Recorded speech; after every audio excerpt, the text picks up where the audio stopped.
Hi hello welcome back to my YouTube channel. എൻ്റെ പേര് ദിവ്യ. ഞാൻ സാധാരണയായിട്ട് ഇവിടെ ബുക്ക് റിവ്യൂസ് ആണ് ചെയ്യുന്നത്. ഇന്ന് ഞാൻ നിങ്ങൾക്കൊരു ഗസ്റ്റിനെ പരിചയപ്പെടുത്തി തരാം. എൻ്റെ പാർട്ട്ണറാണ്, അജീഷ് എന്നാണ് പേര്. ലൈഫ് കോച്ചാണ്. ഹലോ ഗൈസ്, എൻ്റെ പേര് അജീഷ് എന്നാണ്. ഞാനൊരു ലൈഫ് ആൻഡ് കരിയർ കോച്ചാണ്. എൻ്റെ വർക്ക് യൂഷ്വലി റിവോൾവ്സ് അറൗണ്ട് ആൾക്കാരുടെ സെൽഫ് ലിമിറ്റിംഗ് ബിലീഫ്സുകളെ അഡ്രസ്സ് ചെയ്തിട്ട് അത് മാറ്റിയതിന് ശേഷം അവരുടെ പൊട്ടൻഷ്യൽ അനുസരിച്ച് അവരെ ഉയരാൻ ഹെൽപ്പ് ചെയ്യുക. അപ്പോൾ ഞാൻ ഇന്ന് ആക്ച്വലി റിവ്യൂ ചെയ്യാൻ വേണ്ടിയിട്ട് എടുത്ത പുസ്തകം ഒരു ഇംഗ്ലീഷ് ബുക്കാണ്. 4 Agreements എന്നാണ് ബുക്കിൻ്റെ പേര്. 4 Agreements, a practical guide to personal freedom by Don Miguel Ruiz. അപ്പോൾ ഈ ബുക്ക് റിവ്യൂ ചെയ്യാനായിട്ട് ഞാൻ അജീഷിനെ കൂട്ടിയതിൻ്റെ ഒരു കാരണം, എന്നെക്കാളും നന്നായിട്ട് ഇത് എക്സ്പ്ലെയിൻ ചെയ്ത് തരാൻ പറ്റുന്നത് ഒരു ലൈഫ് കോച്ചിനായിരിക്കും എന്ന് എനിക്ക് തോന്നി. നിങ്ങൾ സ്ഥിരമായിട്ട് എൻ്റെ വീഡിയോസ് കാണുന്നവരാണെങ്കിൽ ഞാൻ ഇടയ്ക്കിടയ്ക്ക് ഇരുന്ന് ലൈഫ് കോച്ചിങ് എന്നും അതിൻ്റെ കാര്യങ്ങളൊക്കെ പറയാറുണ്ട്. അപ്പോൾ എനിക്ക് ഏറ്റവും അടുത്ത് അറിയാവുന്ന ലൈഫ് കോച്ച് അജീഷാണ്, എൻ്റെ കോച്ച് അജീഷല്ല. അപ്പോൾ ഞാൻ പറഞ്ഞു വന്നത്, നമ്മുടെ ഈ പുസ്തകത്തിനെ കുറിച്ചിട്ട് ഇത് സാധാരണ ഒരാൾ പെട്ടെന്ന് പോയി വായിച്ചാൽ അത്രയ്ക്ക് അങ്ങോട്ട് ക്ലിക്ക് ആവണം എന്നില്ല. എല്ലാവരുടെയും കാര്യമല്ല കേട്ടോ പറയുന്നത്, ജനറലൈസ് ചെയ്യുകയല്ല. പക്ഷേ ഈ ബുക്കിനെ കുറിച്ച് കുറച്ച് ഡീറ്റെയിൽ ആയിട്ട് പറഞ്ഞു തരാൻ, ഒന്ന് ബ്രേക്ക് ഡൗൺ ചെയ്ത് പറഞ്ഞു തരാൻ എനിക്ക് ഏറ്റവും റിലയബിൾ ആയിട്ടുള്ള സോഴ്സ് ഇദ്ദേഹമാണെന്ന് തോന്നിയിട്ടാണ് പുള്ളിയും കൂടിയിട്ട് വന്നത്. ആൻഡ് ഈ ബുക്കിനെ കുറിച്ച് പറയുകയാണെങ്കിൽ 4 എഗ്രിമെൻസിലാണ് ഈ ബുക്കിൻ്റെ ഒരു മൊത്തം തീം ഓടുന്നത്. അപ്പോൾ നിങ്ങൾ പെട്ടെന്ന് ഓടിപ്പോയിട്ട് വായിച്ചാൽ നിങ്ങൾക്ക് ചിലപ്പോൾ മനസ്സിലാവാതെ പോകാനൊക്കെ സാധ്യതയുള്ളൊരു ബുക്കാണിത്. പക്ഷേ ഒരു മനുഷ്യൻ്റെ പേഴ്സണൽ ഗ്രോത്ത്, അയാളുടെ ജേർണിയിൽ ഉറപ്പായിട്ടും അയാൾ വായിച്ചിരിക്കേണ്ട ഒരു ബുക്കായിട്ടാണ് എനിക്കിത് വായിച്ചപ്പോൾ തോന്നിയത്. 4 Agreements എന്നാണ് ബുക്കിൻ്റെ പേര്. അത് കൊണ്ട് ഉദ്ദേശിക്കുന്നത്, നമ്മളെല്ലാം നമ്മുടെ ലൈഫിൽ മുന്നോട്ട് പോകുമ്പോഴത്തേക്കും സ്വയം ഓരോ എഗ്രിമെൻറ്റ്സ് സെറ്റ് ചെയ്ത് വെക്കുന്നുണ്ടാവും. ഞാൻ ഇങ്ങനത്തെ ആളാണ്, ഞാൻ ഇങ്ങനത്തെ കാര്യങ്ങളെ ചെയ്യത്തുള്ളൂ, ഇതിനപ്പുറത്തേക്ക് എനിക്കൊന്നും ചെയ്യാൻ പറ്റില്ല, അങ്ങനെ ഓരോരോ എഗ്രിമെൻറ്റ്സ് വെച്ചിട്ടുണ്ടാവും. അപ്പോൾ അത് കാരണം നമ്മുടെ ലൈഫ് ഒരു തലത്തിന് മേലെ പോകുന്നുണ്ടാവത്തില്ല. ഈ ബുക്കിനകത്ത് പറയുന്നത്, ഈ ബുക്കിൽ പറയുന്ന 4 എഗ്രിമെൻറ്റ്സ് നിങ്ങൾ ഫോളോ ചെയ്ത് നോക്കൂ, your life will take A better turn എന്നാണ്. ഈ ബുക്കിൽ ഒരു 3 കോൺസെപ്റ്റ്സിനെ പറ്റി പറയുന്നുണ്ട്. ഒരു ജഡ്ജ്, ഒരു വിക്ടിം, ഒരു ബിലീഫ് സിസ്റ്റം. അല്ലെങ്കിൽ തിരിച്ച് പറയണം, ബിലീഫ് സിസ്റ്റം, ജഡ്ജ്, വിക്ടിം. അപ്പോൾ നമുക്കൊരു ബിലീഫ് സിസ്റ്റം ഉണ്ട്. ആ ബിലീഫ് സിസ്റ്റത്തിനനുസരിച്ചിട്ടാണ് നമ്മൾ കാര്യങ്ങൾ ചെയ്യുന്നത്. അപ്പോൾ നമ്മുടെ ഉള്ളിൽ ജഡ്ജ് ചെയ്യുന്ന ഒരു ജഡ്ജ് ഉണ്ട്. ആ ജഡ്ജ് ചെയ്യാൻ ഉപയോഗിക്കുന്ന റൂൾസ് എന്ന് പറയുന്നത് ഈ ബിലീഫ് സിസ്റ്റമാണ്. അപ്പോൾ ഈ ബിലീഫ് സിസ്റ്റം ഉപയോഗിച്ച് നമ്മൾ മറ്റുള്ളവരെയും നമ്മളെയും ജഡ്ജ് ചെയ്യുന്നു. ആൻഡ് നമ്മളെ തന്നെ ജഡ്ജ് ചെയ്യുമ്പോഴത്തേക്കും നമ്മൾ കൽപ്പിച്ചു വെച്ചിട്ടുള്ള ആ ഒരു തലത്തിലേക്ക് ഉയരാൻ നമുക്ക് പറ്റാത്തപ്പോൾ നമ്മളെ വളരെ ഹാർഷായിട്ട് ജഡ്ജ് ചെയ്യും. നമ്മൾ ആ നേരത്തെ പറഞ്ഞ ബിലീഫ് സിസ്റ്റത്തിൻ്റെ റൂൾ അനുസരിച്ച് ജീവിക്കാൻ പറ്റാത്തതിൻ്റെ പേരിൽ നമ്മുടെ ഉള്ളിൽ തന്നെയുള്ള ജഡ്ജ് നമ്മളെ നന്നായിട്ട് ജഡ്ജ് ചെയ്തു. നമ്മളെ പറ്റി, നീ ശരിയായില്ല ചെയ്തത്, ഇത്ര അല്ല ചെയ്യാനുള്ളത്, ഇനിയും ചെയ്യാനുണ്ട്, നീ എന്താ ഇങ്ങനെ, അങ്ങനെ വളരെ ഹാർഷ് ലാംഗ്വേജ് ഉപയോഗിച്ചിട്ട് ആ ജഡ്ജ് നമ്മളെ ജഡ്ജ് ചെയ്തുകൊണ്ടിരിക്കുകയാണ്. അപ്പം നമ്മൾ പാസ് ചെയ്ത് പോകുന്ന ഒരു സ്റ്റേജിനെ നമ്മളെ വിക്ടിം എന്ന് പറയാം. അപ്പം ആ ജഡ്ജ് നമ്മളെ വന്ന് ഇതൊക്കെ പറയുന്നതിന്റെ പേരിൽ നമ്മളൊരു വിക്ടിം മൈൻഡ് സെറ്റിലേക്ക് വിക്ടിമൈസ് ചെയ്തു. അങ്ങനെ ചെയ്യരുത് എന്നാണ് ബുക്ക് പറയുന്നത്. ബുക്ക് ഒന്നും ചെയ്യരുത്, ഇത്തരം കാര്യങ്ങൾ ചെയ്യരുതെന്നല്ല ബുക്ക് പറയുന്നത്. ബുക്ക് പറയുന്നത് ഇങ്ങനെയാണ് ജനറലി ആൾക്കാർ ജീവിക്കുന്നത്, സ്വയം കാണുന്നത്. അപ്പൊ ഇങ്ങനെ കാണുന്നത് ഒരു സ്വാഭാവികമായിട്ടുള്ള കാര്യമല്ലേ? യൂഷ്വലി മനുഷ്യന്മാരൊക്കെ ഇങ്ങനല്ലേ? മനുഷ്യന്മാരൊക്കെ ഇങ്ങനെയാണ്. അതായത് ഇതുമായിട്ട് ബന്ധപ്പെട്ട ഒരു സാധനം ബുക്കിൽ പറയുന്നത് എന്താണെന്ന് വെച്ചാൽ, നമ്മളൊരു തെറ്റ് ചെയ്തു, തെറ്റാണെന്ന് നമുക്ക് ബോധ്യമായി കഴിഞ്ഞത് പിന്നീട് എപ്പോഴും തെറ്റാണെന്ന് ബോധ്യമായി കഴിഞ്ഞതിന് ശേഷം നമ്മൾ തോർക്കും, നമ്മൾ വിഷമിക്കും, നമ്മൾ ഗിൽറ്റ് അടിക്കും. എത്ര തവണ? ഇത് റിസോൾവ് ചെയ്യുന്നത് വരെ നമ്മൾ ഗിൽറ്റ് അടിച്ചുകൊണ്ടേയിരിക്കും. ഇത് 100 തവണയാവാം, 200 തവണയാവാം, 1000 തവണയാവാം. അപ്പോൾ ഒരു തെറ്റിന് ഒരു അപ്രോക്സിമേറ്റ് ശിക്ഷ എവിടെയെങ്കിലും ആരെങ്കിലും എഴുതി വെച്ചിട്ടുണ്ടെങ്കിൽ ആ ശിക്ഷയെക്കാളുപരി നമ്മൾ സ്വയം ശിക്ഷിക്കുന്നുണ്ട്. അല്ലെങ്കിലും പറയാറില്ലേ, പശ്ചാത്താപത്തിന് മുകളിൽ വേറെ ശിക്ഷയില്ല എന്ന് പറയുന്നതിനുള്ള റീസൺ പോലും ഇതായിരിക്കാം. കാരണം നമ്മളെ ജഡ്ജ് ചെയ്ത്, വിക്ടിമൈസ് ചെയ്ത്, സ്വയം അബ്യൂസ് ചെയ്ത്, എത്രത്തോളം അബ്യൂസ് ചെയ്യുന്നുണ്ടോ അത്രയും മറ്റൊരാൾക്ക് ചെയ്യാൻ പറ്റത്തില്ല. അത്രയും ഒരു എക്സ്റ്റേണൽ ജഡ്ജ്, കോടതിയിലിരിക്കുന്ന ഒരു എക്സ്റ്റേണൽ ജഡ്ജിലിരുന്ന് നമ്മളെ ചിലപ്പോൾ, അതായത് നമ്മളെ പീഡിപ്പിക്കുന്നതിൻ്റെ അത്രയും വേറൊരാൾക്ക് നമ്മളെ പീഡിപ്പിക്കാൻ പറ്റത്തില്ല. നമ്മൾ അത്രയും നമ്മളെ ടോർച്ചർ, സ്വന്തമായി നമ്മളെ അബ്യൂസ് ചെയ്തിട്ടുണ്ടാവും എന്നാണ്. അതെ, ഈ സെയിം കോൺസെപ്റ്റ് അതിനകത്ത് പറയുന്നുണ്ട്. അതിനകത്ത് പറയുന്നത് ഒരു പെക്യുലർ വേയിലാണ്. നമ്മളെ നല്ല രീതിയിൽ അബ്യൂസ് ചെയ്യുന്നുണ്ട്. നമുക്ക് ചുറ്റുമുള്ളവർ നമ്മൾ എത്ര ലെവൽ വരെ നമ്മൾ അബ്യൂസ് ചെയ്യുന്നുണ്ടോ അതിന് താഴെയാണ് നമ്മൾ അബ്യൂസ് ചെയ്യുന്നതെങ്കിൽ നമുക്കത് ഓക്കെയാണ്. ഓക്കെ, അതായത് ഇപ്പം ഞാൻ എന്നെ ഒരു 10-ൽ 9 അബ്യൂസ് ചെയ്യുന്നുണ്ടെങ്കിൽ 8-8:45 വരെ ഞാൻ സഹിക്കും അല്ലേ? മറ്റൊരാള് എന്നെ അങ്ങനെ ചെയ്താൽ 8:45 വരെ അബ്യൂസ് ചെയ്ത് കഴിഞ്ഞാൽ നീ സഹിക്കും. അത് 9-ന് മേലെ 9:30 ആയി കഴിഞ്ഞാൽ അബ്യൂസിങ് എന്ന് പറഞ്ഞിട്ട് അപ്പോൾ ഞാൻ അല്ലെങ്കിൽ ഇറങ്ങി എടുത്തൊരു സാധനം കണ്ടു. അതിനകത്ത് ഇങ്ങനെ ഒരു കുട്ടി ഒരാളോട് ചോദിക്കുന്നുണ്ട്, ഞാൻ എപ്പോഴാണ് ആൾക്കാരോട് നോ പറയേണ്ടത് അല്ലെങ്കിൽ എപ്പോഴാണ് നിർത്താൻ പറയേണ്ടത്. അപ്പോൾ അങ്ങനെ തിരിച്ചു പറയുന്നുണ്ട്, ഇതെന്തോ വലിയ സംഭവം ഉണ്ടോ, എനിക്കതിൻ്റെ കണ്ടന്റ് മാത്രമേ ഓർമ്മയുള്ളൂ. നിങ്ങളുടെ കയ്യിൽ കുറച്ച് വിഷം തന്നിട്ട് ഇത്ര തന്നാൽ കുടിക്കുമോ അതോ ഇത്ര തന്നാൽ കുടിക്കുമോ? രണ്ടും വിഷം തന്നെയാണല്ലോ, ക്വാണ്ടിറ്റി മാറുന്നതല്ലേ ഉള്ളൂ. അപ്പോൾ അതേപോലത്തെ ഒരു സാധനമാണെന്ന് തോന്നുന്നല്ലേ. അപ്പോൾ അബ്യൂസ് നമ്മൾ എടുക്കരുത് എന്ന് നമ്മൾ ട്രെയിൻഡ് അല്ലെങ്കിൽ കണ്ടീഷൻഡ് അല്ലെങ്കിൽ ആരും പറഞ്ഞു തന്നിട്ടില്ലെങ്കിൽ നമ്മളെ തന്നെ ഒരു പരുവത്തിലാക്കി ഇട്ടിട്ടുണ്ടാവും. നമ്മുടെ ചൈൽഡ്ഹുഡ് കാരണം നമ്മൾ ഏതൊക്കെയോ ലെവലിൽ ഓൾറെഡി നിൽക്കുകയാണ്. ആ ലെവൽ അനുസരിച്ച് നമ്മൾ അബ്യൂസ് ഉറപ്പായിട്ടും സഹിക്കും. അത് മറ്റുള്ളവര് തരുന്നത് എത്രത്തോളം സഹിക്കുന്നുള്ള ഒരു റിലേഷനാണ് ഇത് വെച്ച് പറയുന്നത്. നമ്മളെ അബ്യൂസ് ചെയ്യുന്നത് എത്രത്തോളം മറ്റുള്ളവർ അബ്യൂസ് ചെയ്താലും നമുക്ക് ഓക്കെയാണ്. അതിനു മുന്നേ ഇതിനകത്ത് പറയുന്ന മറ്റൊരു സാധനം എന്ന് പറയുന്നത്, ഓരോ കുട്ടിയും ജനിക്കുമ്പോഴത്തേക്കും ഒരു ഇൻഫിനിറ്റ് സോഴ്സ് ഓഫ് എനർജി ആയിട്ടാണ് ജനിക്കുന്നത്. ആ കുട്ടി വളർന്നുകൊണ്ടിരിക്കുന്ന സാഹചര്യങ്ങളിൽ അവർ റെസ്റ്റ് എടുക്കുന്ന സമയത്ത് അല്ലെങ്കിൽ ഉറങ്ങുന്ന സമയത്ത് അവർക്ക് ഈ ഒരു എനർജി എന്താ പറയുന്നത്, റീചാർജ് ആയിക്കൊണ്ടേയിരിക്കുകയാണ്. പക്ഷേ കുട്ടി വളർന്നുകൊണ്ടിരിക്കുന്ന സമയത്ത് കുട്ടികൾ ചെയ്യുന്നൊരു കാര്യം മറ്റുള്ളവരെ കണ്ടുപഠിച്ചിട്ടോ, അച്ഛന്മാരെ കണ്ടുപഠിച്ചിട്ടോ, ടീച്ചേഴ്സിനെ കണ്ടുപഠിച്ചിട്ടോ, ചുറ്റുമുള്ളവരെ കണ്ടുപഠിച്ച് സൊസൈറ്റിയെ കണ്ടുപഠിച്ചിട്ട് അവരവരുടെ മനസ്സിൽ ഓരോ എഗ്രിമെന്റ്സ് ഉണ്ടാക്കാൻ തുടങ്ങും. അവരാവാൻ പറ്റുന്നില്ല. അവര് റിയലായിട്ട് എന്താണോ അതാവുന്നതിന് പകരം ഇതൊക്കെയാണ് വേണ്ടത്, ഇതുപോലെ ആവാം എന്ന് അവര് ഡിസൈഡ് ചെയ്യുന്ന ഓരോരോ കാര്യങ്ങളെയാണ് എഗ്രിമെന്റ്സ് എന്ന് ഇതിനകത്ത് വിളിക്കുന്നത്. അപ്പൊ നിങ്ങളുടെ എനർജി മുഴുവനും നിങ്ങൾ ഈ എഗ്രിമെന്റിലേക്ക് കൺഫേം ചെയ്യാനായിട്ട് ഉപയോഗിച്ചുകൊണ്ടിരിക്കുക. നാളെയും പോയി ഒരു ഫേക്ക് മനുഷ്യനായിട്ട് ജീവിക്കാം, because I have to satisfy the next number of agreement. ഇങ്ങനെ മുന്നോട്ട് പോകുമ്പോഴത്തേക്ക് നമ്മൾ മുന്നോട്ട് പോയി ടയേർഡ് ആവുന്നതാണ് ബുക്കിൽ പറയുന്നത്. ശരിയാ. ഒരു കണക്കിനുണ്ടല്ലോ, നമ്മുടെ നാട്ടിലെ ആൾക്കാരൊക്കെ കുറേയൊക്കെ ഇങ്ങനെയാണ് ജീവിക്കുന്നത്. ഇത് നമ്മൾ പറയാൻ പോയി കഴിഞ്ഞാൽ ആളുകൾ പറയും ഒരു ബുക്കിൽ എഴുതിയിരിക്കുന്ന പോലെ ജീവിക്കാൻ പറ്റില്ലല്ലോ എന്നൊക്കെ പറയും. കാരണം ഈ ഹൗ ടു ബുക്സിനെ കുറിച്ച് ഞാൻ ഓൾറെഡി ഒരു വീഡിയോ ചെയ്തിട്ടുണ്ട്. അപ്പോൾ ഈ ഹൗ ടു ബുക്സ് ഒന്നും തൽക്കാലത്തേക്ക് കുറച്ച് നാളത്തേക്ക് ഒരു മോട്ടിവേഷൻ എന്നേ ഉള്ളൂ. അല്ലാതെ അതിൽ നിന്ന് മാറി നിൽക്കുന്ന ബുക്സാണ് ഇതും ഈ 4 എഗ്രിമെൻറ്റ്സും ജേർണി എന്ന് പറയുന്ന ബുക്കൊക്കെ. അപ്പോൾ അതൊക്കെ നമുക്കിങ്ങനെ ഭയങ്കരമായിട്ട് ഇൻഡെപ്തായിട്ട് നമ്മളെ ഒത്തിരി ഡീപ്ലി നമ്മളെ ക്വസ്റ്റ്യൻ ചെയ്യുന്നൊരു ബുക്കാണ്. അപ്പോൾ അത്രയും വില്ലിങ് ആയിട്ടുള്ള ആൾക്കാർക്കേ അത് കണക്റ്റ് ആവുള്ളൂ.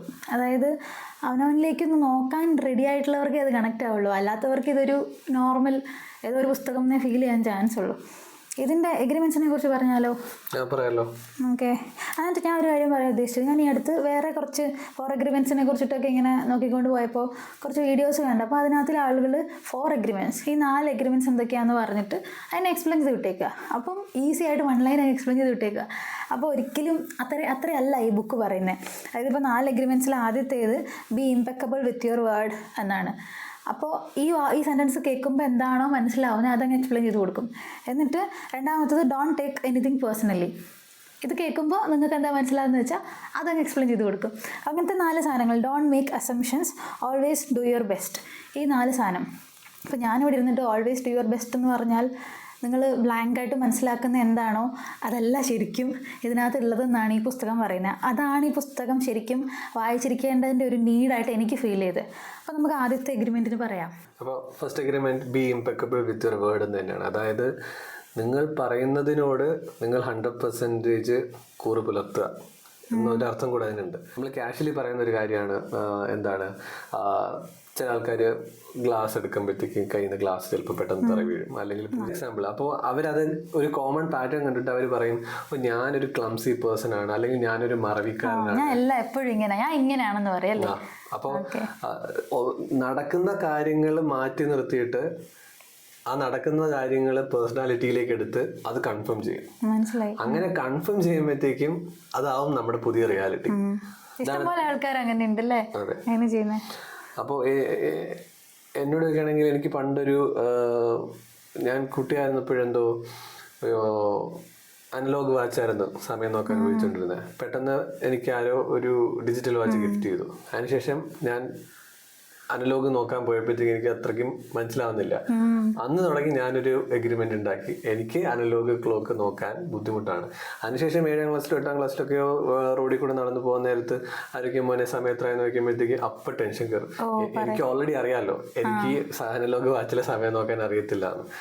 സോ അത്ര ആ ബിലീഫ് അത്രയും സ്ട്രോങ് ആയിട്ട് ഉള്ളിലേക്ക് കയറിയിട്ടുണ്ടെങ്കിൽ ഉറപ്പായിട്ടും തെറ്റിച്ചേ പറയുള്ളൂ. കാരണം നമ്മൾ തെറ്റിക്കാൻ പോവാണെന്ന് നമ്മളൊരു ബിലീഫ് ഓൾറെഡി ഉണ്ടാക്കി വെച്ചിട്ടുണ്ട്. ശരിയാണ്. എനിക്ക് തോന്നുന്നു ഇത് കുട്ടികൾക്കൊക്കെ ചിലപ്പോൾ കുറച്ചും കൂടി, കാരണം മുതിർന്ന ആൾക്കാർ അവരിനി ലേൺ ചെയ്യില്ല എന്നൊക്കെ തീരുമാനിച്ചിരിക്കുകയാണ് കുറേ ആളുകൾ. ഞാൻ കുറ്റം അറിയല്ല. നമ്മൾ പലപ്പോഴും ആളുകളുമായിട്ട് ഓപ്പൺ ഡിസ്കഷനിലൊക്കെ ഏർപ്പെടുമ്പോൾ പലരും ഇപ്പം നമ്മളൊരു പുസ്തകത്തിനെ കുറിച്ച് പറഞ്ഞാൽ പോലും കേൾക്കാൻ പോലും വില്ലിങ് ആയിരിക്കില്ല. ഇങ്ങനത്തെ ഒരു സംഗതി ഉണ്ട് എന്ന് പറയുമ്പോൾ അവർ വർഷങ്ങളായിട്ട് ബിലീവ് ചെയ്ത് ജീവിച്ചു പോകുന്ന ഒരു സിസ്റ്റത്തിനെ നമ്മൾ ഇത് തെറ്റാണെന്ന് പറയുന്ന പോലെയാണ് അവർക്ക് ഫീൽ ചെയ്യുക. തെറ്റാണെന്നല്ല പറയുന്നത്, പക്ഷേ ഹൈ ടൈം നമ്മൾ അതിനെക്കുറിച്ച് ബോധേഡ് അല്ലെങ്കിൽ നോക്കേണ്ട സമയമാണ്. അപ്പോൾ ബുക്കിൽ പറയുന്ന മറ്റൊരു കാര്യം എന്ന് പറഞ്ഞാൽ ഇതേ അഗ്രിമെൻ്റ് അടിയിൽ പറയുന്ന മറ്റൊരു കാര്യം എന്ന് പറഞ്ഞാൽ സെൽഫ് റിജക്ഷൻ. അതായത് സ്വയം ഇതുപോലെ ഞാൻ ഇങ്ങനത്തെ ഒരുത്തനാണ് അല്ലെങ്കിൽ ഇങ്ങനത്തെ ഒരുത്തിയാണെന്നൊക്കെ പറയുന്നത്, അതാണ് biggest sin one can commit എന്നാണ് ബുക്കിൽ പറയുന്നത്. ഇതിലും വലിയൊരു പാപം നിങ്ങൾക്ക് വേറെ ചെയ്യാനില്ല എന്നാണ് പറയുന്നത്. ഇപ്പോൾ self rejection is a biggest sin that you can commit ever എന്നാണ് ബുക്കിൽ പറയുന്നത്. അതുപോലെ തന്നെ മറ്റൊരു കാര്യം എന്ന് പറഞ്ഞാൽ നമ്മൾ തീരെ കെയർ ചെയ്യാതെ സ്ഥിരം ചെയ്യുന്നൊരു കാര്യമാണ് ഗോസിപ്പ് പറയൽ. ഗോസിപ്പ് എന്ന് പറഞ്ഞാൽ എന്താണ് അതിൻ്റെ വെരി ബേസിക് മീനിങ് എന്ന് പറഞ്ഞാൽ തന്നെ മറ്റുള്ളവരെ പറ്റി കുറ്റം പറയുക, എന്തെങ്കിലും പറയുക, അവരുടെ ലൈഫിൽ നടക്കുന്ന എന്തെങ്കിലുമൊക്കെ. അത് ചിലപ്പോൾ ശരിയായിരിക്കാം തെറ്റായിരിക്കാം, ദാറ്റ് ഡസൻറ്റ് മാറ്റർ. നമ്മൾ എന്തായാലും എന്തെങ്കിലുമൊക്കെ പറയാം. അപ്പോൾ അത് നമ്മളെങ്ങനെ ബാധിക്കുന്നു എന്നുള്ളതും കൂടെയാണ് ബുക്കിൽ പറയുന്നത്. അതായത് മറ്റൊരാളുടെ ലൈഫിൽ ഒരു പ്രശ്നമുണ്ട് എന്ന് ഒരു സന്തോഷത്തോടു കൂടി നമ്മൾ മറ്റൊരാളോട് പറയുമ്പോൾ നമ്മുടെ ലൈഫിൽ ആ പ്രശ്നമുണ്ട്, മറ്റൊരാളുടെ ലൈഫിലും കൂടെ ആ പ്രശ്നമുണ്ടല്ലോ എന്ന് ഓർത്ത് സന്തോഷിക്കുമ്പോൾ നമ്മുടെ ലൈഫിൽ ആ പ്രശ്നം എങ്ങനെ മാറാൻ പോകുന്നത്? ഓക്കെ, മനസ്സിലായി. അതായത് ഞാൻ തോറ്റു പക്ഷെ അവനും തോറ്റു, അപ്പൊ ഞാൻ ഹാപ്പി അല്ലേ? ആ സാധനം അങ്ങനെ ഞാൻ തോറ്റു അവനും തോറ്റു എന്ന് പറയുന്നതിൽ നമ്മൾ സന്തോഷം കണ്ടെത്തുമ്പോഴത്തേക്കും ഭാവിയിൽ ഒരിക്കലും നമ്മൾ ജയിക്കാൻ പോകുന്നില്ല. കാരണം തോക്കുന്നത് ഒരു സന്തോഷമുള്ള കാര്യമായിട്ട് നമ്മൾ വേറൊരാൾ ജയിക്കുന്നതിൽ സന്തോഷം കണ്ടെത്തുമ്പോഴേ നമുക്ക് നമ്മുടെ ഒരു വിന്നിങ് സൈഡ് മനസ്സിലായി. അപ്പോൾ പക്ഷേ ഇതിനകത്ത് ഇപ്പോൾ ജലസ് ആയിട്ടുള്ള ആൾക്കാർ, ഇപ്പം എൻ്റെ കൂടെയുള്ള ഒരാൾക്ക് എനിക്ക് വലിയ താല്പര്യമില്ലാത്ത ഒരാൾക്ക് ലോട്ടറി അടിച്ചു, അപ്പോൾ എനിക്ക് അയാളോടൊരു കുശുമ്പുണ്ടായിരുന്നു വിചാരിക്കുക. അപ്പോൾ അതും ഇതും കൂടി കണക്റ്റ് ആവുമോ? ഇതൊരു നോർമൽ ജലസി വർക്ക് ചെയ്യുന്നൊരു സാധനമല്ലേ? ലോട്ടറി എന്ന് പറഞ്ഞാൽ കംപ്ലീറ്റ് ആയിട്ട് ഒരു റാൻഡം സാധനമാണ്. പക്ഷേ മറ്റൊരാൾക്ക് നന്മ ഉണ്ടായപ്പോൾ അല്ലെങ്കിൽ മറ്റൊരാൾക്ക് കുറച്ചധികം കാശ് ഒരുമിച്ച് കിട്ടിയപ്പോഴത്തേക്കും നമുക്ക് അതിഷ്ടപ്പെട്ടില്ലെങ്കിൽ നമുക്ക് അത്രയും കാശ് ഒരുമിച്ച് കിട്ടുന്ന ഒരു ആക്ടിവിറ്റിയിലേക്ക് ചിലപ്പോൾ നമ്മൾ ഏർപ്പെടാൻ സാധ്യത കുറവായിരിക്കും. കാരണം നമ്മുടെ ഇന്റേണൽ ബിലീഫ് എന്ന് പറഞ്ഞാൽ മറ്റൊരാൾക്ക് അത്രയും കാശ് ഒരുമിച്ച് കിട്ടിയപ്പോഴത്തേക്കും നമുക്ക് ഇഷ്ടപ്പെട്ടില്ല. പക്ഷെ ലോട്ടറിയുടെ കേസ് അവിടെ അങ്ങനെ പറയാൻ പറ്റില്ല. കാരണം ലോട്ടറി ഇപ്പോൾ ഒരാൾ കുറെ ബിസിനസ് ചെയ്ത് കാശ് കുറെ ഉണ്ടാക്കി, നമുക്ക് ഇഷ്ടപ്പെട്ടില്ല. അപ്പോൾ നമ്മളൊരിക്കലും ബിസിനസ് ചെയ്ത് കാശ് ഒരുപാട് ഉണ്ടാക്കാൻ സാധ്യതയില്ല. അല്ലെങ്കിൽ ബിസിനസ് ചെയ്ത് കാശ് ഒരുപാട് ഉണ്ടാക്കാൻ നോക്കിയാലും ചിലപ്പോൾ അത് വർക്കാവില്ല. കാരണം നമ്മുടെ ബിലീഫ് എന്ന് പറഞ്ഞാൽ അത് നല്ല കാര്യമല്ല, അത് ചീത്ത കാര്യമാണ്. അവന് ഒരുപാട് കാശ് കിട്ടി ബിസിനസ്സിൽ നിന്ന്, അതെനിക്ക് ഇഷ്ടപ്പെട്ടിട്ടില്ല, അപ്പൊ നമുക്കത് ഉണ്ടാവാൻ പോകുന്നില്ല. അപ്പൊ അതിനകത്ത് എനിക്ക് പറയാനുള്ള ഒരു കാര്യം കൂടെ എന്ന് പറഞ്ഞാൽ, ഇപ്പോ ആരെങ്കിലും നമ്മളോട് വന്ന് പറയാനാണ്, അയ്യേ ഇന്ന് നിന്നെ കാണാൻ കൊള്ളത്തില്ല, ഇന്ന് അങ്ങനെ എന്തെങ്കിലും പറഞ്ഞു. അപ്പോൾ നമുക്ക് നമ്മളുള്ളിൽ എവിടെയോ നമ്മളത് ഓൾറെഡി വിശ്വസിക്കുന്നുണ്ടെങ്കിൽ നമുക്കത് ബിലീവ് ചെയ്യാൻ എളുപ്പമായിരിക്കും. അപ്പോൾ ബുക്കിൽ പറയുന്നത് നമുക്ക് നമ്മളോടുള്ള സെൽഫ് ലവ്, അതാണ് നേരത്തെ പറഞ്ഞ ഇംപെക്കബിലിറ്റീനെ കാണുന്നത്. ഫോർ എക്സാമ്പിൾ, നമുക്ക് നമ്മളോട് അത്രയും തന്നെ സ്നേഹമുണ്ടെങ്കിൽ ആരെങ്കിലും വന്ന് ഇന്ന് നീ മോശമാണെന്ന് പറഞ്ഞാലും അത് നമ്മളെ ബാധിക്കത്തില്ല, അത് നമ്മൾ ഉള്ളിലേക്ക് എടുക്കത്തില്ല. നമ്മൾ ഉള്ളിലേക്ക് എടുത്തോ പോയി. എന്നിപ്പോൾ എനിത്തിങ് ക്യാൻ ഹാപ്പൻ. ഇപ്പോൾ ആരെങ്കിലും വന്നിട്ട് നമ്മൾ കൊള്ളത്തില്ലെന്നൊരു ദിവസം പറഞ്ഞു, നമ്മൾ പുറത്തേക്ക് ഇറങ്ങുമ്പോഴത്തേക്കും നമ്മൾ ഈ ബിലീഫും വെച്ചിട്ടാണ് പോകുന്നത്, നമ്മളെ കൊള്ളത്തില്ല. അപ്പോൾ നമ്മളെ പ്രസന്റ് ചെയ്യേണ്ട ഏതെങ്കിലുമൊക്കെ സിറ്റുവേഷൻ അന്ന് നമുക്കൊരു ഇന്റർവ്യൂ ഉണ്ടെങ്കിൽ നമ്മളത് ബാധിക്കും, ഉറപ്പായിട്ടും. ശരിയാണ്. അപ്പോൾ ഇവിടെ പ്രാക്ടീസ് ചെയ്യാൻ പറ്റുന്ന ഒരു സാധനം സെൽഫ് ലവ് ആണ്. ആൻഡ് സെൽഫ് ലവ് എന്ന് പറയുമ്പോഴത്തേക്കും ഒരു അബ്സ്ട്രാക്ട് ടേമായിട്ട് ആൾക്കാർക്ക് തോന്നുന്നു. അങ്ങനെ മനസ്സിലാവണമെന്നില്ല. സെൽഫ് ലവ് ഒരു പ്രാക്ടീസ് തന്നെയാണ്. അതെ, ഈ പൊതുവേ ഇപ്പം നമ്മൾ യൂട്യൂബേഴ്സിനെ കാണുമ്പോഴേ സെൽഫ് ലവ് എന്ന് പറഞ്ഞാൽ അവർ സെൽഫ് കെയറിനെ സെൽഫ് ലവ് ആയിട്ട് തെറ്റിദ്ധരിക്കും. സെൽഫ് കെയർ സെൽഫ് ലവിൻ്റെ ഒരു കുഞ്ഞു പാർട്ട് മാത്രമാണ്. സെൽഫ് കെയർ എന്ന് പറയുമ്പം ഒത്തിരി വീഡിയോസിലൊക്കെ കുട്ടികൾ വന്നിട്ട് ചെയ്യും. അപ്പോൾ ഞാൻ ഒരു കുറ്റം പറയല്ല, അവർ വന്നിട്ട് ഒരു ദിവസം അവർക്ക് വേണ്ടിയിട്ട് അവരുടെ ബോഡി കെയർ ചെയ്യുക, ബാക്കി ഹെയർ കെയർ ചെയ്യുക, എന്താ സംഭവം എല്ലാം ചെയ്തിട്ട് സെൽഫ് കെയർ എന്ന് പറഞ്ഞിട്ട് സെൽഫ് ലവ് ആണ്. പക്ഷേ അത് മാത്രമാണ് സെൽഫ് ലവ് എന്ന് വിചാരിച്ച് വെച്ചിരിക്കുന്ന ഒത്തിരി ആൾക്കാരുണ്ട്. അപ്പോൾ സെൽഫ് ലവ് എന്ന് പറയുന്നത് വലിയൊരു സംഭവമാണെന്ന് കുറച്ചും കൂടെ ഡീപ്പായിട്ട് വർക്ക് ചെയ്യേണ്ട ഏരിയ ആണെന്ന്. അതിൻ്റെ ഒരു എക്സാമ്പിൾ ഉണ്ട്. ഒരു എക്സാമ്പിൾ എന്ന് പറയുമ്പോഴത്തേക്കും ഇപ്പം നമ്മൾ ഓർക്കും റെഗുലർലി വർക്കൗട്ട് ചെയ്യുന്ന ആൾക്കാരാണെങ്കിൽ അവർക്ക് അവരവരുടെ ബോഡീനെ ടേക്ക് കെയർ ചെയ്യുന്നുണ്ട്, അവർ ഹെൽത്തി ആയിട്ടിരിക്കാൻ നോക്കുന്നുണ്ട്. അപ്പോൾ they must be loving themself so much എന്ന്. പക്ഷെ ഒരു വ്യത്യാസമുള്ളത് അവരുടെ ബോഡി ഒരു പക്ഷേ അവർ വർക്കൗട്ട് ചെയ്യാതെ അങ്ങനെ അല്ലാത്ത അവർക്ക് വേണ്ടതല്ലാത്ത രീതിയിൽ മാറുകയാണെങ്കിൽ അവർക്ക് അവരോട് തന്നെ അത്രയും സ്നേഹം തോന്നുന്നില്ലെങ്കിൽ, അങ്ങനെ ഒരു സാഹചര്യത്തിൽ തോന്നുന്നില്ലെങ്കിൽ അതിനെ പിന്നെ സെൽഫ് ലവ് എന്ന് പറയാൻ പറ്റത്തില്ല. സെൽഫ് ലവ് കണ്ടീഷണൽ ആവാൻ പാടില്ല. അങ്ങനെ വേണം കൺക്ലൂഡ് ചെയ്യാം അതിന്. അപ്പോൾ ഇനി 4 എഗ്രിമെൻറ്റ്സിൽ ഒന്നാമത്തെ എഗ്രിമെൻ്റാണ് നമ്മളിപ്പോൾ പറഞ്ഞത്. രണ്ടാമത്തെ എഗ്രിമെൻ്റ് എന്ന് പറയുന്നത് ഡോണ്ട് ടേക്ക് എനിത്തിങ് പേഴ്സണലി എന്നാണ്. ഒന്നും പേഴ്സണലായിട്ട് എടുക്കരുത് എന്നാണ്, അല്ലേ? അതന്നെ എൻ്റെ അർത്ഥം. പക്ഷെ അതിന് കുറച്ചും കൂടി ഡെപ്ത് ഉണ്ട്. ഡോണ്ട് ടേക്ക് എനിത്തിങ് പേഴ്സണലി എന്ന് പറയുമ്പോൾ അതെന്താണെന്നറിയോ, ഇങ്ങനെ വിചാരിക്കും ആൾക്കാർ. ഇപ്പോൾ പൊതുവേ ഇപ്പോൾ ബുക്ക് റിവ്യൂ ഒക്കെ ചെയ്യുന്ന ആളുകളൊക്കെയും അല്ലെങ്കിൽ ഇതിൻ്റെ വീഡിയോസിലൊക്കെ അവർ പറയുന്നത് പേഴ്സണലായിട്ട് എടുക്കരുതെന്ന് പറഞ്ഞിട്ട് അതിന് കുറച്ച് ഫോട്ടോസൊക്കെ എടുത്തിട്ട് അപ്പോൾ കേൾക്കുന്നവർ വിചാരിക്കും അത്രേ ഉള്ളൂ നീ ബുക്കിൽ.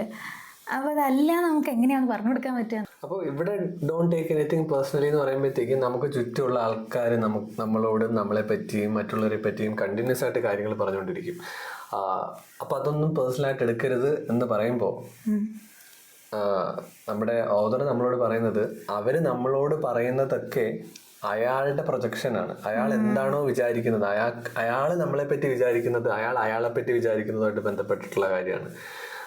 അതിന് ആക്ച്വൽ അല്ലെങ്കിൽ റിയൽ നമ്മളുമായിട്ട് യാതൊരു ബന്ധവുമില്ല. അപ്പോൾ അയാളുടെ മാത്രം ഒരു ബിലീഫിനെ കേൾക്കാത്ത പാതി നമ്മൾ മുഴുവനായിട്ട് എടുക്കുമ്പോൾ നമ്മളത് ബാധിക്കും. ഇതുണ്ടല്ലോ, ഇത് ഒരുപാട് മനുഷ്യന്മാർക്ക് അറിയത്തില്ല. സംഭവം എന്താ വെച്ചാൽ അവരെല്ലാം ഇത് വിശ്വസിക്കും. ഇപ്പം ഞാനൊക്കെ മുന്നേ ഉണ്ടായിരുന്ന ഓഫീസ് സ്പേസിലൊക്കെ എൻ്റെ അടുത്ത് വന്നിട്ട് നിങ്ങൾ പോരാ, നിങ്ങൾ നോട്ട് ഇനഫ് ആണെന്ന് പറഞ്ഞുകൊണ്ടിരിക്കും. ഒരാളല്ല പലരും പറയും. അവസാനം നമ്മളിരുന്ന് ഇങ്ങനെ ആലോചിക്കും എന്തോ പറ്റി എന്താ. അപ്പം ഇതിപ്പോൾ നമുക്കിപ്പോൾ അവരെക്കുറിച്ച് പറയുന്നതാണ്, അവർക്ക് അവരെക്കുറിച്ചുള്ള കാര്യമാണ് അവർ നമ്മളോട് പറയുന്നത് എന്നുള്ള കൺസെപ്റ്റ് അറിയില്ലെങ്കിൽ, അല്ലെങ്കിൽ ഇങ്ങനെ ഇതാണ് സംഭവം എന്നറിയില്ലെങ്കിൽ ഓട്ടോമാറ്റിക്കലി ഞാനിപ്പോൾ അങ്ങനെയല്ലേ വിചാരിക്കുകയുള്ളൂ, എനിക്കെന്തോ കുഴപ്പമുണ്ട് എന്നല്ലേ വിചാരിക്കുകയുള്ളൂ. ഈ എഗ്രിമെൻറ്റ്സിനെ നമുക്ക് ഇൻഡിവിജ്വലി ഇത് റൂൾ നമ്പർ 1 ഇത് റൂൾ നമ്പർ 2 എന്ന് പറയാൻ പറ്റത്തില്ല. എല്ലാം തമ്മിൽ വളരെ കണക്റ്റഡ് ആണ്. ഫോർ എക്സാമ്പിൾ, ഒരു മനുഷ്യനുണ്ട്, അയാളെ പറ്റി വളരെ മോശമായിട്ടാണ് വിചാരിക്കുന്നതെങ്കിൽ അയാളുടെ കണ്ണിലൂടെ മറ്റുള്ളവരെ നോക്കുമ്പോഴത്തേക്കും അവരെല്ലാം അത്രയും മോശമായിരിക്കും. ഫോർ എക്സാമ്പിൾ, എല്ലാവരും സെൽഫിഷ് ആണെന്ന് വിശ്വസിക്കുന്ന ഒരാൾ സ്വയവും സെൽഫിഷ് ആയിരിക്കും. പക്ഷേ ഡിപ്പെൻസ്, ഓരോരോ സാഹചര്യങ്ങൾ അവരുടെ സാഹചര്യങ്ങൾ ഏത് രീതിയിലാണ് അവരെ സെൽഫിഷ് ആക്കി എന്നുള്ളതനുസരിച്ചിരിക്കും ഇത്. ഒത്തിരി ആൾക്കാർക്ക് റിലേറ്റ് ചെയ്യാൻ പറ്റുന്ന എനിക്ക് തോന്നുന്നത്. കാരണം പൊതുവേ ഒരു ക്രൗഡുമായിട്ട് ഇൻട്രാക്ട് ചെയ്യുന്ന, ഇപ്പം ആസ് എ വിമൻ എനിക്ക് തോന്നിയിട്ടുള്ളത് നമുക്ക് പെട്ടെന്ന് സ്ത്രീകൾക്കൊക്കെ എപ്പോഴും ഫേസ് ചെയ്യേണ്ടി വരുന്നത് നമ്മളിവർ മെന്നിൻ്റെ ക്രൗഡിൽ എപ്പോഴും നമ്മളത്ര കേപ്പബിൾ അല്ല എന്ന്. ഇപ്പം ഞാൻ സിവിൽ എഞ്ചിനീയറിങ്ങിൻ്റെ ഓരോ സൈറ്റിലൊക്കെ പോകുമ്പോഴും നമ്മളെ അവർ പ്രിഫർ ചെയ്യത്തില്ല. നമ്മളെ അല്ലെങ്കിൽ ഒരു ഇൻ്റർവ്യൂവിന് പോയാലും ഇപ്പം എൻ്റെ ചേച്ചിയൊക്കെ ഞാൻ കേട്ടിട്ടുണ്ട്, ചേച്ചി ഇലക്ട്രിക്കലാണ്. ഇൻ്റർവ്യൂസിന് പോകുമ്പം ഒരു ഫീമെയിൽ എഞ്ചിനീയറിനെ അവർ പെട്ടെന്ന് എടുക്കില്ല. ബിക്കോസ് സൈറ്റ് ടു സൈറ്റ് ഓടണം. അപ്പോൾ നമ്മുടെ എഫിഷ്യൻസി, നമ്മുടെ കേപ്പബിലിറ്റി ഒന്നും മെന്നുമായി മാച്ച് ആവില്ല എന്നൊരു ബിലീഫുണ്ട്. ആ ബിലീഫ് വെച്ചിട്ടാണ് ഇവിടുത്തെ വലിയ മൾട്ടിനാഷണൽ കമ്പനീസ് വരെ വർക്ക് ചെയ്യുന്നത്. അപ്പോൾ അവർ വിമനെ ചൂസ് ചെയ്യുമ്പോൾ വിമൻ കല്യാണം കഴിക്കാം, അപ്പോൾ വിമന് കുട്ടികളുണ്ടാവും, അപ്പം ഈ മെറ്റേണിറ്റി ലീവ്, പിന്നെ കുട്ടികളെ നോക്കാൻ വേണ്ടിയിട്ട് ലീവ്. അല്ലെങ്കിൽ വിമൻ കല്യാണം കഴിച്ചിട്ടില്ലെങ്കിലോ വിമൻ ഒരാളെ കല്യാണം കഴിച്ച് എവിടെയെങ്കിലും പോവാം. അപ്പോൾ നമുക്ക് ഇവരെ റിലേ ചെയ്യാൻ പറ്റില്ല. അപ്പം മെന്നാണെങ്കിൽ അവിടെ കാണും, എന്തായാലും കാണും. അപ്പോൾ അങ്ങനെ വെച്ചിട്ട് നമ്മളെ ഇങ്ങനെ, അപ്പോൾ നമ്മളോട് ഇവർ പറയും നിങ്ങൾക്കാവുമ്പോൾ പാടാണല്ലോ, അല്ലെങ്കിൽ നിങ്ങൾക്കാവുമ്പം വൈകിട്ടൊക്കെ നിൽക്കാൻ ബുദ്ധിമുട്ടാണല്ലോ. അങ്ങനെ പറഞ്ഞ് ഒരു സാധനം നമ്മുടെ തലയിലോട്ടിടും. ദാറ്റ് നിങ്ങളെ കൊണ്ട് ഇത്രയും ഒക്കൂല എന്നിങ്ങനെ വർഷങ്ങളോളം. എനിക്ക് തോന്നുന്നു നമ്മുടെ നാട്ടിലൊക്കെ വർക്ക് ചെയ്യുന്ന ലേഡീസിനൊക്കെ സ്ഥിരമായിട്ട് അത് എനി ഹയറാർക്കിയിൽ എവിടെയും മേളിൽ തൊട്ട് താഴെ വരെ എല്ലാവരുടെയും തലയിൽ ഈ കൊട്ട എപ്പോഴും കിട്ടുന്നുണ്ടാവും. എപ്പോഴും സ്ഥിരം അങ്ങനെ കേട്ട് കഴിഞ്ഞിട്ട് അത് വിശ്വസിച്ച് പോയി തുടങ്ങി കഴിഞ്ഞാൽ പിന്നെ നമ്മൾ അതായി കഴിഞ്ഞു. ഉറപ്പായിട്ടും. അല്ല, ഒരു കാര്യമുണ്ട്, ഒന്ന് ആലോചിച്ച് നോക്കൂ. ഒരു 21 വയസ്സ് ജോലി കിട്ടിയ ഒരാൾ ഒരു 60 വയസ്സ് വരെ ഏകദേശം ഇതേപോലത്തെ ഒരു വർക്ക് സ്ട്രക്ചറിൽ ജോലി ചെയ്യുകയാണെങ്കിൽ അവരെന്നും അതല്ലേ കേൾക്കുന്നത്. അപ്പോൾ അവരങ്ങനെ ആയിപ്പോകുന്ന അവരെ നമുക്ക് കുറ്റം പറയാൻ പറ്റില്ലല്ലോ. എനിക്കറിയാവുന്ന ഒത്തിരി സീനിയേഴ്സ് ഉണ്ട്, അവർക്ക് തന്നെ അറിയാം അവരെ കൊണ്ടൊന്നിനും കൊള്ളില്ല എന്നാണ് അവർ വിചാരിക്കുന്നത്. അവരങ്ങനെ അങ്ങ് പറഞ്ഞു വയ്ക്കും, നമ്മളെ കൊണ്ടൊക്കെ പറ്റില്ലല്ലോ എന്നുള്ളൊരു സാധനത്തിൽ അങ്ങനെ നിൽക്കും. അത് ഞാൻ കണ്ടിട്ടുണ്ട് അങ്ങനത്തെ ഒത്തിരി ലേഡീസിനെ. ഓക്കെ, അപ്പൊ ഇതിനകത്ത് വേറൊരു ആസ്പെക്ട് ഉള്ളതെന്ന് വെച്ചാൽ നമ്മളെ നെഗറ്റീവ്സിന് മാത്രമല്ല ഇവിടെ പറയുന്നത്. ഇപ്പോ ദിവ്യയുടെ ഹാൻഡ് റൈറ്റിംഗ് വളരെ മോശമാണ് എന്ന് ഞാൻ പറഞ്ഞാൽ അത് ദിവ്യ എടുക്കാത്തത് പോലെ തന്നെ, I mean hand writing improve ചെയ്യാനുള്ള ഒരാളാണെങ്കിൽ അത് എടുക്കേണ്ട കാര്യമുണ്ട്. പക്ഷെ ഞാൻ കുറച്ചുകൂടി ഡീപ്പർ ആയിട്ടുള്ള കാര്യം എക്സാമ്പിൾ ഇത് എടുക്കുന്നതേ ഉള്ളൂ. ദിവ്യയുടെ ഹാൻഡ് റൈറ്റിംഗ് കൊള്ളത്തില്ല എന്ന് പറയുമ്പോൾ അത് ദിവ്യ വിശ്വസിക്കുന്നില്ലെങ്കിൽ അത് ദിവ്യ എടുക്കാത്തത് പോലെ തന്നെ ദിവ്യ എടുക്കാതിരിക്കേണ്ട വേറൊരു കാര്യം, ദിവ്യയുടെ ഹാൻഡ് റൈറ്റിംഗ് നന്നായിട്ടുണ്ടെന്ന് ഞാൻ പറയുമ്പോഴും അത് എടുക്കാൻ പാടില്ല. അങ്ങനെ ചെയ്യുമ്പോഴത്തേക്കും സംഭവിക്കുന്നത് എന്താ വെച്ചാൽ മറ്റുള്ള ഒരാൾ, പുറത്തുനിന്ന് ഒരാൾ പറഞ്ഞതിന്റെ പേരിൽ മാത്രമാണ് ദിവ്യക്ക് കൺഫർമേഷൻ കിട്ടുന്നത് that my hand writing is good. എൻ്റെ മനസ്സിലായി, അവർ പറഞ്ഞാലേ നല്ലതാവുന്നുള്ളൂ എന്നുള്ള തോന്നല്. അപ്പൊ ഡോണ്ട് ടേക്ക് എനിത്തിങ് പേഴ്സണലി എന്ന് പറയുമ്പോഴത്തേക്കും അതിനകത്ത് ആൾക്കാർ നല്ലത് പറഞ്ഞാലും don't take it personally. It's the projection of അവർ വിചാരിക്കുന്നതാണ്. അവര് ചീത്ത പറഞ്ഞാലും അങ്ങനെ തന്നെ, നല്ലത് പറഞ്ഞാലും അങ്ങനെയാണ്. ഓക്കെ, ഞാൻ ആലോചിക്കായിരുന്നു. ഇപ്പം എൻ്റെ ബുക്കൊക്കെ അറിയാൻ കഴിയുമ്പോൾ എനിക്ക് മിക്സഡ് റെസ്പോൺസ് വരുമ്പം ഞാനിങ്ങനെ നല്ലത് പറയുമ്പോൾ ഹാപ്പി ആവും, മോശം പറയുമ്പം ഓട്ടോമാറ്റിക്കലി ഒന്ന് ഡൗൺ ആവും. അപ്പോൾ അതിങ്ങനെ ഇങ്ങനെ പോവും. ഇപ്പോൾ പേഴ്സണലി എടുക്കരുതെന്ന് പറഞ്ഞാലും പേഴ്സണലി ഇപ്പം എടുക്കരുതെന്ന് അറിയാവുന്ന ഒരു അഡൾട്ട് ഉണ്ടെങ്കിലും പേഴ്സണലി എടുക്കുന്ന ഒരു നമ്മുടെ ഉള്ളിലുള്ള ഒരാളുണ്ടാവുമല്ലോ, ശരി അങ്ങനെ പറഞ്ഞു വന്നു, അല്ലെങ്കിൽ നമുക്കൊരു കുറച്ച് നേരത്തേക്കൊരു ഒന്ന് നമ്മളെ ലോക്ക് ആക്കുന്ന എന്തോ ഒരു സാധനം ഉണ്ടല്ലോ, എന്നാലും അങ്ങനെ പറഞ്ഞല്ലോ അങ്ങനെ വീണ്ടും വീണ്ടും തോന്നിപ്പിക്കുന്ന എന്തോ ഒരു സാധനം. നമ്മളതിനെ പുറത്ത് വേറെ ആക്ഷനൊന്നും എടുത്തിട്ടുണ്ടാവില്ല, സ്റ്റിൽ നമ്മളെ ഒരു എന്തോ ഒരു എന്തായാലും പറയുക, ഒരു ചൊറിയുന്ന ഉടുപ്പിട്ട പോലത്തെ ഒരു ഫീല്. ഒക്കെ അറിയാം, വലിയ കുഴപ്പമൊന്നുമില്ല, പക്ഷെ എന്നാലും ഒരു ഇറിറ്റേഷൻ അതുണ്ടാവുമല്ലോ. എനിക്ക് തോന്നുന്നു അതിൻ്റെ ഉത്തരം ആ പറഞ്ഞതിൽ തന്നെ ഉണ്ട്. ചൊറിയുന്ന ഉടുപ്പിട്ടിരിക്കുന്നത് കൊണ്ടാണ് പ്രശ്നമുള്ളത്. കാരണം എന്താ, മറ്റുള്ളവർ പറഞ്ഞതല്ല. ഇപ്പോൾ ദിവ്യയുടെ ബുക്കിനെ പറ്റി ആരെങ്കിലും പറഞ്ഞത് ദിവ്യക്ക് കൊള്ളുന്നുണ്ടെങ്കിൽ അതിൻ്റെ അർത്ഥം അവർ പറഞ്ഞതിൽ ഏതൊക്കെയോ കാര്യങ്ങൾ ദിവ്യയുടെ ഏതോ ഭാഗങ്ങൾ അത് വിശ്വസിക്കുന്നുണ്ട്. അതുകൊണ്ടാണ്, കാരണം അതാണ് ഞാൻ പറഞ്ഞത് ചൊറിയുന്ന ഉടുപ്പിട്ടു എന്ന് പറയുമ്പോൾ അത് it's a part of you who believes that എൻ്റെ ബുക്കിൽ ചിലപ്പോൾ ഇങ്ങനത്തെ പ്രശ്നങ്ങൾ ഉണ്ടാവാം. ആരെങ്കിലും അത് പോയിന്റ് ഔട്ട് ചെയ്യുമ്പോഴത്തേക്കും കണ്ടുപിടിച്ചു ഇനി പിന്നെ പറഞ്ഞിട്ട് കാര്യമില്ലല്ലോ എന്ന്. അപ്പോൾ ഇതിനകത്ത് ചെയ്യാൻ പറ്റുന്ന ഒരു കാര്യം, നമുക്ക് നമ്മൾ ആരാണെന്നുള്ള കാര്യത്തിൽ നല്ല ബോധം വേണം. സെൽഫ് അവെയർ ആവുക എന്നൊരു സംഭവമുണ്ട്.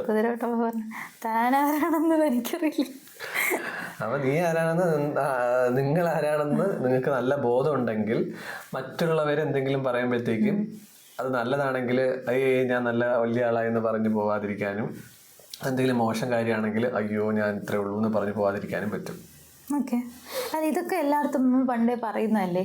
ഇപ്പം ഇതൊരു എഗ്രിമെൻ്റായി റിലവൻ്റായി ഇരിക്കുന്നത്. ഇപ്പം നമ്മളൊരു കാര്യം വരുമ്പോൾ പെട്ടെന്ന് നമ്മളിത് ഓർക്കണമല്ലോ, അത്രത്തോളം നമ്മൾ ഇതിനോട് കണക്റ്റഡ് ആയിരിക്കണ്ടേ. ഇതിപ്പോൾ നമ്മൾ സ്കൂളിലൊക്കെ പഠിക്കുമ്പോൾ പറഞ്ഞു തരത്തില്ലേ, മുഖസ്തുതികളിൽ വീഴരുത്, അല്ലെങ്കിൽ അങ്ങനത്തെ സാധനം. അതൊക്കെ തന്നെ അതിൻ്റെ ഒരു കുറച്ചുകൂടെ ഡീപ്പറായിട്ടുള്ള സാധനമാണല്ലോ ഇത്.